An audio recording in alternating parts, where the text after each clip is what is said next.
से सड़कों पर रेंग रहे वाहन, लोगों को आवाजाही में हो रही परेशानी।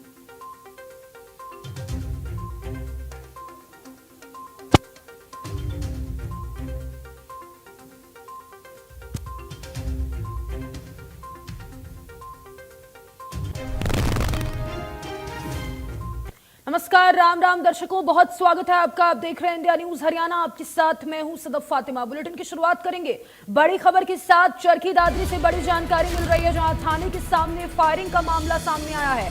फायरिंग के आरोपी रोहित कातिया के साथ मुठभेड़ हुई। पुलिस ने मुठभेड़ के बाद आरोपी को गिरफ्तार कर लिया। कल चरखी दादरी के बौंद में मुठभेड़ हुई थी। पुलिस और एसटीएफ लगातार छापेमारी कर रही थी। 4 एकड़ जमीन को लेकर यह पूरा विवाद हुआ था। बाडरा थाने में मामले में केस भी दर्ज है। आरोपियों ने थाने के बाहर 30 राउंड फायरिंग की थी। इंडिया न्यूज हरियाणा ने सबसे पहले खुलासा किया है। ये बड़ी जानकारी है। चरखी दादरी से थाने के सामने फायरिंग का मामला सामने आया था, जिस पर पुलिस को बड़ी सफलता मिली है।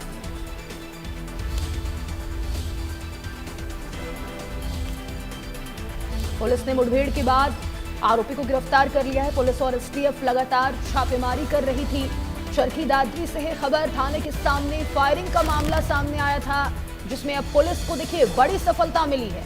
4 एकड़ जमीन को लेकर यह पूरा विवाद हुआ था। तस्वीरों में भी आप देखिए, ये पूरा मामला कल का बताया जा रहा है।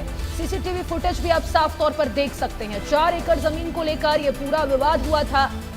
आरोपियों ने थाने के बाहर 30 राउंड फायरिंग की थी। बड़ी खबर है। चरखी दादरी से थाने के सामने यह फायरिंग का मामला। पुलिस और एसटीएफ लगातार छापेमारी कर रही थी। 4 एकड़ जमीन को लेकर यह पूरा विवाद हुआ था। रोहित कात्या के साथ पुलिस की मुठभेड़ हुई। पुलिस ने मुठभेड़ के बाद आरोपी को गिरफ्तार कर लिया है। लगातार देखिए निगरानी कर रही थी पुलिस की टीम, जिसके बाद अब पुलिस को यहां पर बड़ी सफलता मिली है। थाने के सामने यह फायरिंग का पूरा मामला बताया जा रहा है। बाडरा थाने में मामले में केस भी दर्ज है। थाने के सामने फायरिंग का यह पूरा मामला। तस्वीरों में आप देखिए किस तरीके से यहां पर थाने के बाहर 30 राउंड फायरिंग की गई थी, जिसके बाद अब पुलिस को बड़ी सफलता मिली है। मुठभेड़ की स्थिति हुई और उसके बाद आरोपी को गिरफ्तार कर लिया गया है। सबसे पहले खुलासा इंडिया न्यूज हरियाणा ने किया था। आप तस्वीरों में साफ तौर पर देख सकते हैं, थाने के सामने फायरिंग की गई।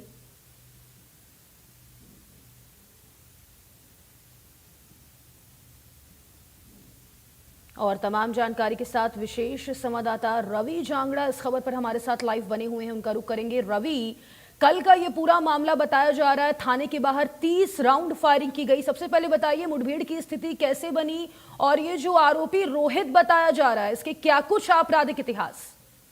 देखिए, कल की अगर बात करें, जो कोर्ट में पेशी थी एक जमीन के मामले को लेकर, जमीन का कोई विवाद चल रहा था, उसमें पेशी थी। पेशी के बाद 3-4 लोग जो है कोई गाड़ी से बाहर निकले थे। हालांकि ये बताया गया है काले रंग की स्कॉर्पियो गाड़ी थी। स्कॉर्पियो गाड़ी में ये तमाम लोग जो है वो निकले थे। कोर्ट से अगर बात करें, उसके बाद सिटी थाना, जो कि शहर का थाना है चरखी दादरी का, उस शहर के थाने के पास सामने मोटरसाइकिल पर कुछ युवक आते हैं, धनाधन गोलियां चलाते हैं। करीबन 30 राउंड जो है फायरिंग की गई थी। फायरिंग की वारदात में 6-7 लोगों को गोली लगी थी। उसके बाद इन लोगों को जो है चरखी दादरी के नागरिक अस्पताल, उसके बाद पीजीआईएमएस रोहतक भी रेफर किया गया था।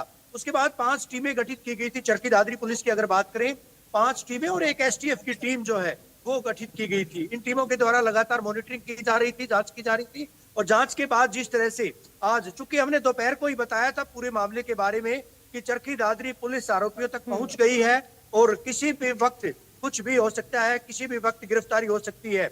इस खबर पर, हमारी खबर पर जो है मोहर लगी। और एक शख्स जो है रोहित कातिया नाम का शख्स है, उसको पुलिस ने दबोचा है। एक मुठभेड़ के बाद गोंदकला के पास ये मुठभेड़ हुई थी। पुलिस ने पूरी तत्परता से इस पूरे मामले में कार्रवाई की और उसके बाद एक शख्स को दबोचा गया है। अब पूछताछ की जा रही है। हालांकि ये भी कहना कतई गलत नहीं होगा, कुछ और लोग थे जो कि इस पूरे मामले में, पूरे प्रकरण में योजना बनाने में थे। हालांकि एक अमित नाम का शख्स है फतेहगढ़िया, उस पर, उसको मारने की साजिश थी। उसको मारने के लिए तमाम ये जाल बिछाया गया था। और जमीन का जो जिस तरह से मामला था, जमीनी विवाद था, इस मामले में चरखी दादरी जिले के बाडरा में, बाडरा पुलिस थाने में केस भी दर्ज है। तो वहां पर ये मामला भी चल रहा था। कल कोर्ट में पेशी थी और पेशी के बाद जब ये लोग बाहर आ रहे थे उस वक्त दनादन फायरिंग की गई थी। 1 2 3 4 नहीं बल्कि पूरे 30 राउंड फायरिंग की गई थी। फायरिंग के बाद कुछ लोगों को जो है गंभीर चोटें आई थी, उनको अस्पताल में भर्ती करवाया गया था। पुलिस की नाक तले जब जिस तरह से पूरा मामला आया था पुलिस मुस्तैद हुई थी। हालांकि थाने के बाहर जब इस तरह की वारदात आती है तो निश्चित तौर पर पुलिसिया भूमिका पर सवाल उठने भी लाजमी सी बात है। पुलिस ने तत्परता दिखाई। फातिमा, इस पूरे मामले में 5 टीमें गठित की गई, एसटीएफ की टीम को जुटाया गया, लगातार साइबर सेल की मदद ली गई और तमाम जितने पहलू थे उन पहलुओं के आधार पर आज पुलिस जो आरोपियों तक पहुंची। हालांकि अभी ये भी बता देते हैं कि इस पूरे मामले का जल्द से जल्द जो है चरखी दादरी पुलिस अभी फिलहाल जो एक शख्स को दबोचा गया है, पूरे मामले का जल्द से जल्द पटाक्षेप भी किया जाएगा। हमारे सूत्र ये भी बताते हैं कि जो लोग इस पूरी योजना में शामिल थे उनको भी दबोचा जाएगा, उनको भी जो है इसी तरह से, हालांकि जिस तरह से इस मुठभेड़ में उसको एक शख्स को दबोचा गया है उनको भी जो है चाहे वो कहीं भी हो उनको दबोचा जाएगा। जल्द से जल्द जो है कार्रवाई अमल में लाई जाएगी। साफ संदेश चरखी दादरी पुलिस के द्वारा देने का प्रयास किया गया है कि आरोपी या जो हमलावर है दहशतगर्दी फैलाने वाले चाहे कहीं भी हो उनको बख्शा नहीं जाएगा, उनको दबोचा जाएगा। फातिमा, बिल्कुल 4 एकड़ जमीन को लेकर ये पूरा विवाद हुआ था, कोई जानकारी मिल पाई है क्या रवि कि ये विवाद कितना पुराना है?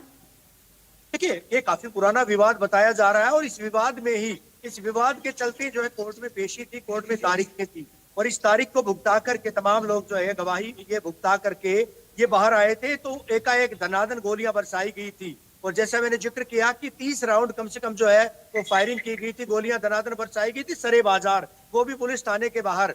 ऐसे में जिस तरह से पुलिस के द्वारा उसके बाद एक्शन लिया गया, उस एक्शन का ही हिस्सा था कि जिस तरह से कार्रवाई अमल में लाई गई है। ठीक, बहुत शुक्रिया है आपका तमाम जानकारी साझा करने के लिए।